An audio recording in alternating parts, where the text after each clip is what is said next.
Assalamualaikum warahmatullahi wabarakatuh. Sebelumnya, perkenalkan nama saya Muhammad Rizal Aulia. Di sini saya sebagai moderator di presentasi tugas yang diampu oleh dosen pengampu APT Cynthia Lintang Karisma M.Farm yang berjudul isolasi senyawa keren. Sebelum memakai presentasi, izinkan saya memperkenalkan anggota kelompok saya. Yang pertama itu ada Dinta Santika dengan NIM 072, kemudian ada Cantika Dewi Septi Adriati dengan NIM 073, selanjutnya ada Tika Enobaiti dengan NIM 074, selanjutnya ada Alvina Rizky Nur Antikoh dengan NIM 075, ada Siti Hasanah dengan NIM 076, Depi Wahyuni, Kusuma Wardani dengan NIM 077, dan terakhir itu saya sendiri. Baik, selanjutnya.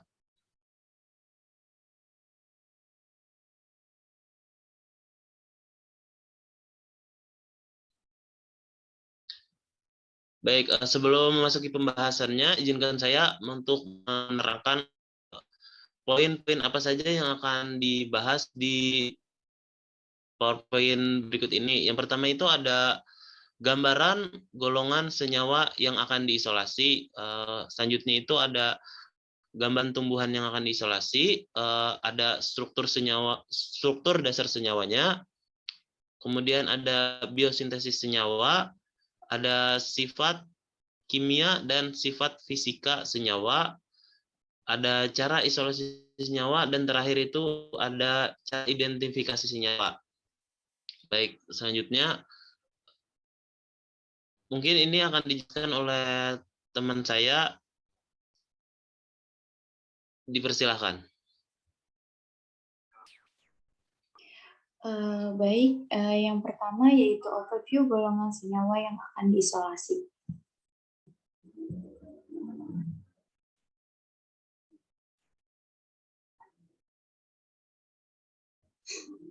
Di sini tumbuhan yang akan diisolasi yaitu tanaman ficus yangi, di mana klasifikasinya yaitu berasal dari genus ficus, dari famili Moraceae.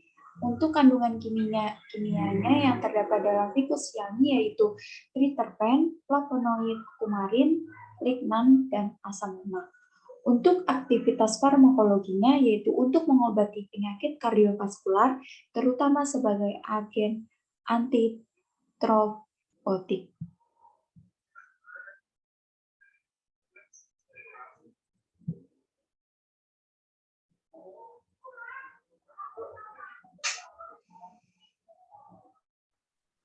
Selanjutnya akan dijelaskan oleh teman saya.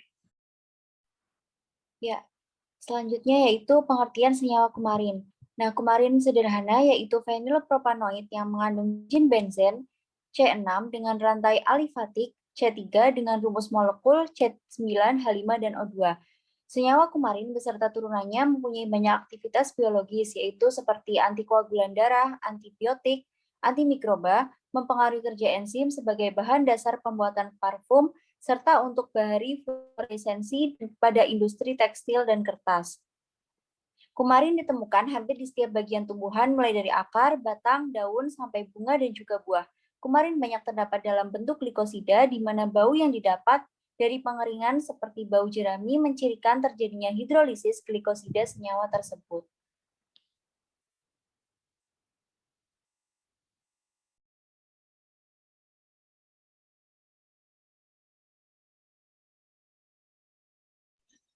Baiklah, selanjutnya ada struktur dasar senyawa. Ficus yangi menunjukkan adanya triterpen, flavonoid, kumarin, lignan, dan asam lemak. Karya ini berkaitan dengan isolasi dan penjelasan struktural dari ficus kumarin baru dan ficus lignan, norlignan baru dari kulit batang ficus yangi. Adapun dari struktur kumarin itu, senyawa laktan dari senyawa fenolik ortokumarik apabila gugus fenoliknya terikat dengan molekul molekul glukosa, maka terbentuk molekul glikosida yang merupakan kumarin terikat pada posisi C6. Kumarin sederhana merupakan fenilpropanoid yang mengandung cincin benzen C6 dengan rantai samping alifatik C3.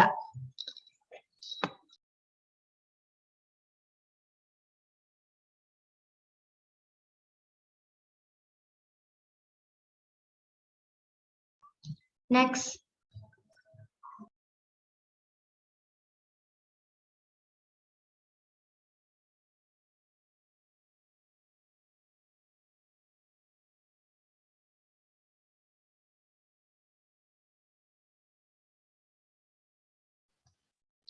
Baik, selanjutnya itu ada biosintesis senyawa. Untuk biosintesisnya sendiri, turunan kumarin sintesis diperoleh dengan memodifikasi cincin kumarin secara kimia melalui reaksi substitusi yang dapat terjadi pada sisi dari 6 sisi yang tersedia pada molekul dasar yang memiliki struktur dan aktivitas yang bervariasi. Aktivitas biologi dari kumarin dan turunannya, khususnya hidroksikumarin yang merupakan pemutasi rantai antioksidan yang kuat dan dapat diaplikasikan dalam terapeutik antikoagulan serta agen antibakteri. Struktur dari 4 hidroksikumarin dan 4 hidroksitiokumarin menurut Bay dan King 1970 memiliki beragam aktivitas biologis yang memainkan peran penting sebagai building block untuk sintesis produk dan senyawa biologis, khususnya turunan hidroksikumarin seperti 4 hidroksikumarin dan 4 hidroksitiokumarin.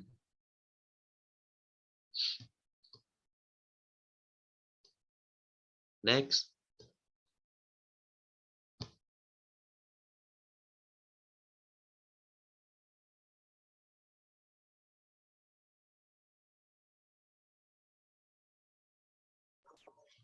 Selanjutnya ada sifat fisika dan kimia dari senyawa kumarin.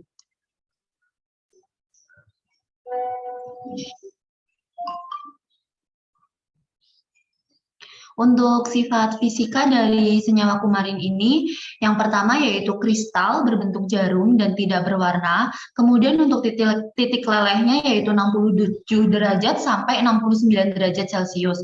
Untuk titik didihnya sendiri yaitu 297 derajat sampai 299 derajat Celcius. Kumarin ini memulai menyublin pada suhu 100 derajat Celcius.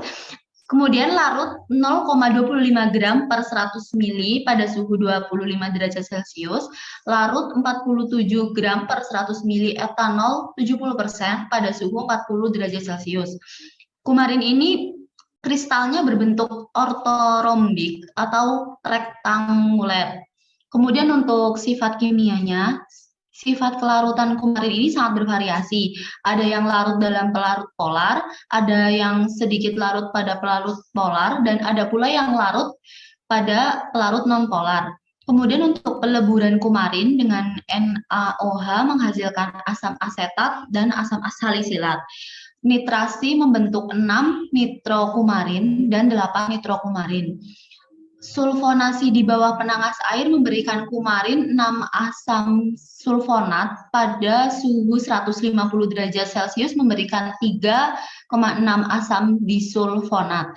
Halogenasi dalam kloroform pada suhu ruang dengan bromida menghasilkan kumarin 3,4 dibromida atau 3,6 dibromokumarin. Reduksi dengan amalgam natrium menghasilkan asam metilotat. Kumarin sulit dioksidasi dan stabil dalam asam kumarin. Lalu sifat kimia yang terakhir yaitu cahaya radiasi atau radiasi ultraviolet mengubah kumarin menjadi suatu dimer, yaitu titik lelehnya 236 derajat Celcius. Next.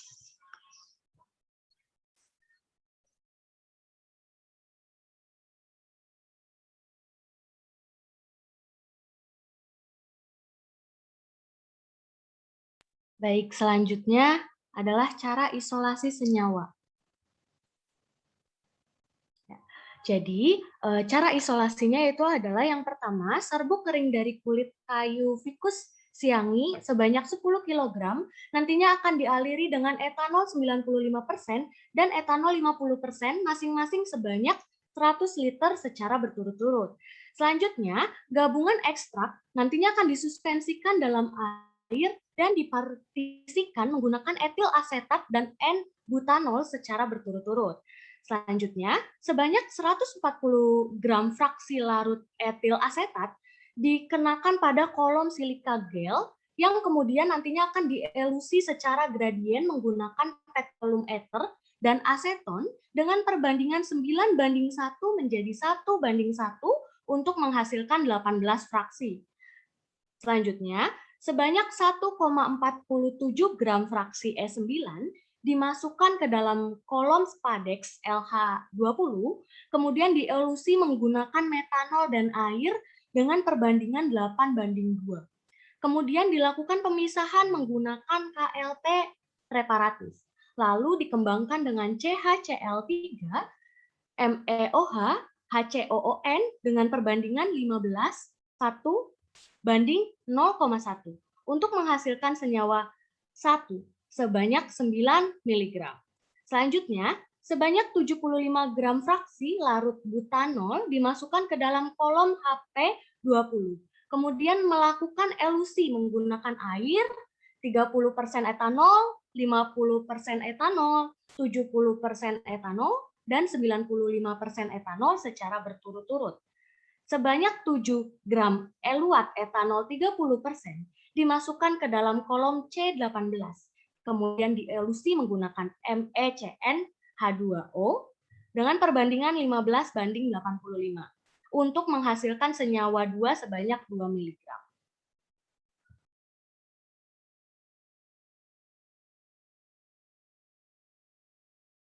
Untuk selanjutnya akan dijelaskan oleh rekan saya. Selanjutnya ada cara identifikasi senyawa.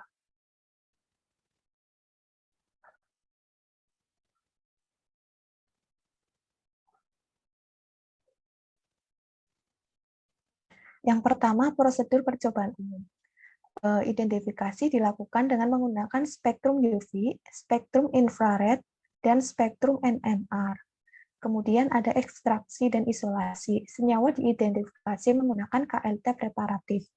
Kemudian hidrolisis asam dan penentuan konfigurasi absolut gula. Campuran reaksi dianalisis dengan HPLC dengan panjang gelombang deteksi UV sebesar 250 nanometer. Saya kembalikan ke moderator.